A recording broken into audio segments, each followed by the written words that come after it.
آوازخوان شناخته توجک هنرمند خلقی اتحاد شوروی جورابک مرودوف در شهر مسکو برای مخلصانش کنسرت ویژه را تحت عنوان با خود و با خلق با خود برگزار میکند. کنسرت روزهای 3-4 ینور سال 2024 ساعت 20:00 در طربخانه کریستال در سروغه شهر مسکو ایستگاه متروی کراسنوگواردیسکا اریخوی بولوار 31 آدویر می شود.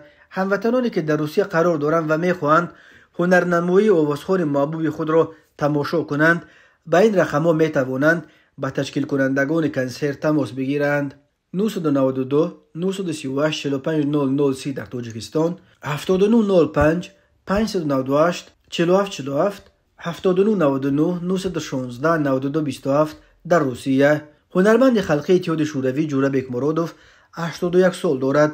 او 24 دکامبر سال 1942 در نویه عینی به دنیا آمده. سال 1963 بعد ختم دانشکده آموزگاری شهر لنین‌آباد تا سال 1992 در طول 30 سال در فیلارمونی دولتی تاجیکستان کار هنرنمایی کرده است. سال 1992 در پی آغاز ناآرامی‌ها در دوشنبه به خوجند کوچید و اینک بیش از 30 سال باز در خوجند کار و زندگی میکند. جورابک مرودوف سال 1967 وقتی که همگی 25 سال داشت سزاوار عنوان هنرمند شایسته تاجیکستان شد. سال 1974 در سن 32 عنوان هنرمند خلقی تاجیکستان را به دست آورد و سال 1979 در سن 37 صاحب عنوان هنرمند خلقی اتحاد شوروی، عنوان اعظم بلند در سابق اتحاد شوروی گردید.